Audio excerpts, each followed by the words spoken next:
What's up, Treatment X family? It is Eric Spofford, and I am here on your screen today to talk about patient engagement.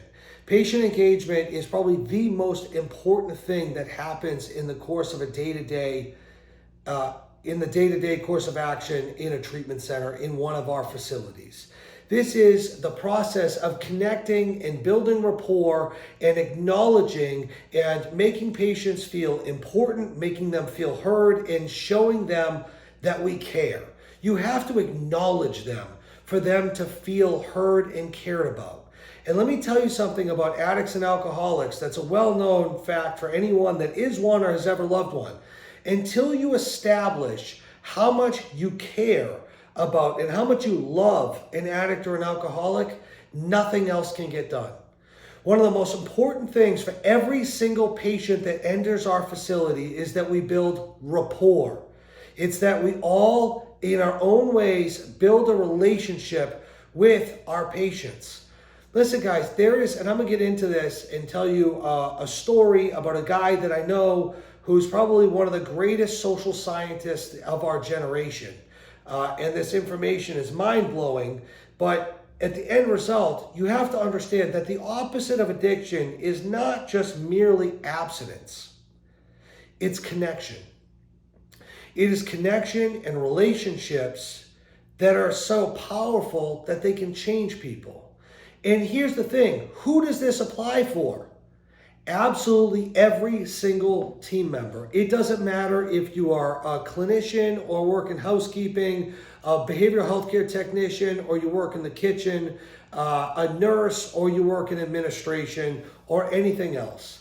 This applies to absolutely every single person that works at one of our facilities. You are all tasked with and given the opportunity, the honor, and the privilege to be a difference maker in our patients' lives. And so, listen, please understand the expectation, and to be clear, the accountability is that as you are moving about in the treatment center, at all times, you are actively engaging patients. I want to be very clear about this. As you move throughout the facility, if you come within 10 feet of a patient, it is your responsibility to stop and engage that patient. That doesn't have to be something that takes a lot of time. You don't have to stop and listen to every, thought, idea, or grievance that they have right then. A lot of times I just walk through and I look and I say, hey, how are you today? Very good. It's good to see you. All is well? Great. How was your visit? How was your phone call? How is your therapy going? How is your step work going? Oh, great. Have you ever been to AA before? Just these little engagements as we move through. And sometimes if I'm busy, listen, I understand the speed at which a facility operates at. I've been in this business for a very long time, since 2008, which was a long time ago. And the only thing that means is I've been doing this for a while and I'm getting old. But sometimes it's a fist bump. Hey, what's up? Let's go. Monday. Yeah.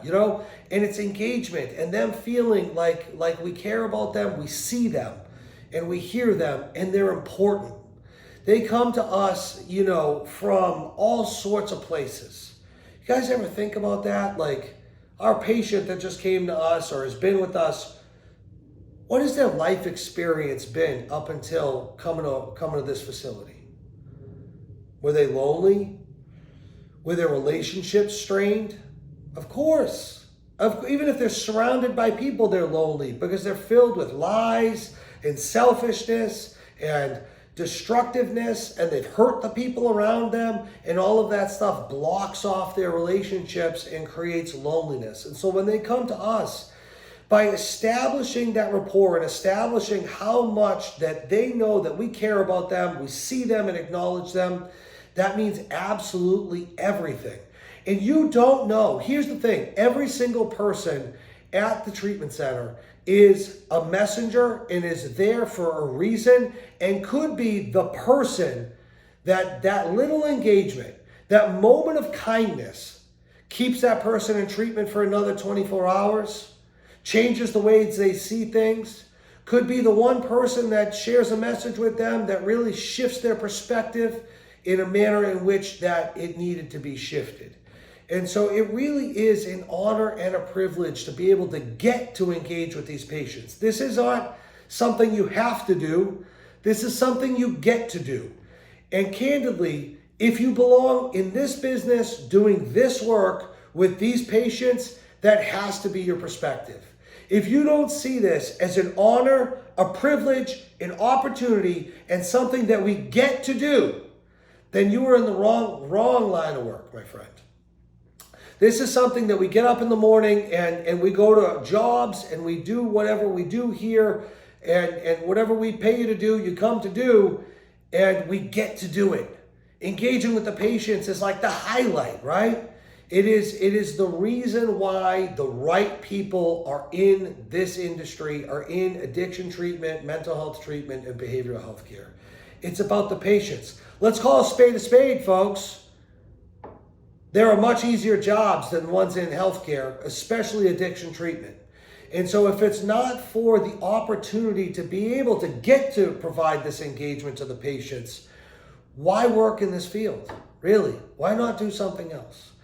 And so, just to double down on what we've talked about so far, it is your responsibility, and we are going to hold you accountable too, and the expectation is that as you see patients, you engage them in a host of different ways. That may be a 5-minute conversation in the hallway to let them air their lungs out, talk to them, hear their problems.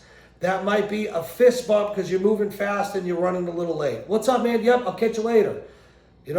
Yes, ma'am. Yes, sir. Whatever it is. But we acknowledge patients. The thing we do not do ever, it is a mortal sin in addiction treatment, is treat our patients like they're ghosts. I see it all the time. Head down, iPad, medical records, notebook, walking past them, ignoring them. That cannot happen. We are one of the best facilities at doing this work, and that means each and every one of us every single day is committed to bringing our best selves, our best actions, our best output to game time here in the day-to-day in the treatment center. And so I hope I've been impeccably clear. The reason I'm so intense about this, I know that connection and rapport saves lives. People won't stay for a lot of reasons, but they'll stay because of you. People won't do the work for a lot of reasons, but they'll do the work because of you. That's how important this is.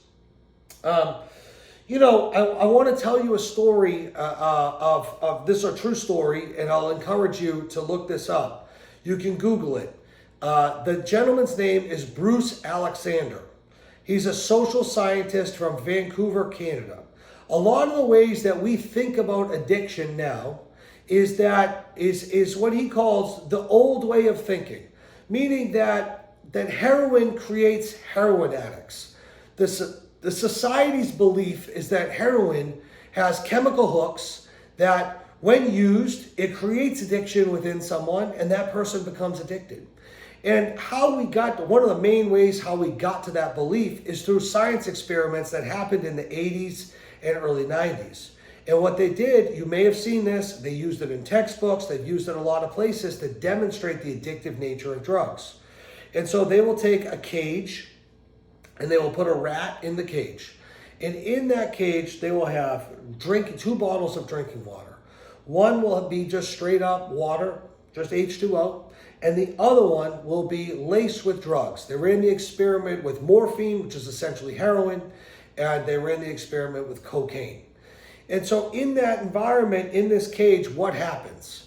The rat tries both drinking waters. When he tries the drugged one, he, of course, feels the euphoric effects of being high under the influence of heroin or cocaine. And the rat goes back to the drugs. The rat continues to go back to the drugs. The rat gets addicted to the drugs. Over time, the rat starts to become severely addicted. He or her starts to refuse food. And eventually, almost all of the rats overdose and die because of the drugs. And so what the belief systems that were created around this is the drugs are addictive, The drugs, cause these problems, and it is the drug's fault, which is interesting. We all know drugs are a problem, right? No one's a big fan of fentanyl, right? No one's a big fan of crack cocaine. But Bruce Alexander came along and said, wait a minute, time out. The one thing that is not considered in this experiment and is also not being considered in the world, in society, is the environment. No one talks about the environment in which we live as it relates to addiction and mental health, right? It's very, very not popular conversation. Why? How do you make money on it? How do pharmaceuticals profit off of environment, right? They don't. And so when you look at the system of care, it's a for-profit pharmaceutical business, for-profit healthcare, and it's a self-fulfilling prophecy. I could talk about that all day long. We'll save that for another conversation where we're not on camera. But he said, let's build a big rat cage and let's call it Rat Park. And this is the Rat Park experiment. If you don't believe me, Google it. He builds this cage. It's like 10 feet long, 8 feet wide. He fills it with, all sorts of stuff that rats love. It's got wood chips, aluminum cans, tunnels. It's got all sorts of stuff. This is essentially heaven on earth for rats, right? It is a very stimulating environment. He puts in a rat community. Male rats, female rats, they pair up. They do the rat mamba jamba. They have rat families. They're having rat pups. They're raising them up. It is a modern day civilized rat community. And in this environment, he introduces both bottles of water again. The drinking water and the drugged water. What's interesting is that in this environment, the rats have access to both. They use both. They scarcely use the drugs. They do continue to use the drugs. They don't abstain altogether. It turns out rats like to party. Okay, fine. But here's what's important. In that environment, no rats become addicted. No rats overdose and die. To make matters more interesting, he takes rats and he puts them in the science cages, isolated. And he has both bottles of water. He gets them addicted to drugs. Then he takes this drug-addicted rat and introduces it to Rat Park. What does modern society think? This rat is going to go and it's going to use drugs and cause mayhem to Rat Park society. To the contrary. The rat knows that they're both there, chooses not to use the drugs, chooses to go through painful withdrawals, and gets healthy and joins the rat community. You see, the stress response of being in isolation, the worst form of punishment that we have for humans, is what drove the rat to use. And when the rat had its basic needs met and it had connection and it had community, the rat didn't want to use drugs. It did not want to get high. In fact, it dispelled addiction and got into recovery as a result of what? Having connection. Having those connection with the other rats and being in a good, positive environment. Do you folks get where I'm going with this? Where I'm going is that it is our job. Our patients have been isolated. Even if they're out there in the world. Even if they're out there in the world. They have absolutely been isolated because their worlds are so small, right? The damage of alcoholism and addiction, all of these things, they come in and they have an incredibly heightened stress response in a very small world of isolation. And guess what? We get to be. We get to be their people. We get to be the people that provide them that first connection in recovery. And we get to plant those seeds with them.